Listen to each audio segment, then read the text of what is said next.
Yun. Yan guys, meron na tayong magagamit sa ating mga DIY project dito sa bahay, no? So meron tayong bagong angle grinder na mura lang guys. Matagal ko nang gusto magkaroon nito kasi nung nagtatiles ako wala akong grinder, nanghiram pa ako. So ito, yung mga ibang project ko dito, yung mga bakal, pang tiles, no? Pang semento, pang kahoy.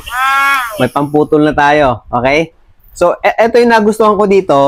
Itong ano niya, pag-on, 'di ba yung iba, yung on off lang. Pag nabitawan mo yon or napindot mo accidentally, o pwede kang maaksidente, no? Ito, ang kagandahan nito, pag tinulak mo, saka siya iikot. Pag binitawan mo, mamatay siya, okay?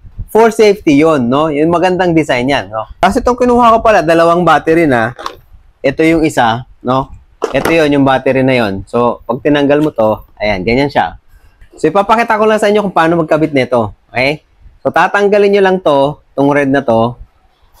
Kasi pag inikot-ikot mo yan, hindi mo matatanggal to. So, kailangan mo tanggalin to. Ayan. Ayan, yung red na yan, natanggal na, di ba? Ito nasa daliri ko, angat nyo lang yan.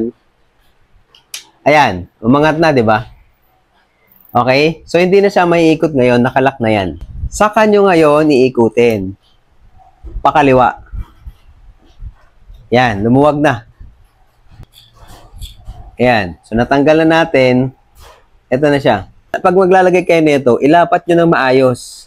Okay? Kasi kanina, ayan, tinan nyo, hindi ko nalapat na maayos. Medyo tabingi. Ayan, ganyan. Dapat nakalapat siya na maayos. Kasi merong ano yan eh, meron siyang slot na yan. Ayan o. Ayan. So, pag yung pagbabalik ulit, ganun lang din. Ilalagay nyo lang to, itong kanyang spacer dito. Ayan, para hindi siya matanggal. Tapos, sikipan nyo lang na maigi. Kailangan nakaangat pa rin to, ha.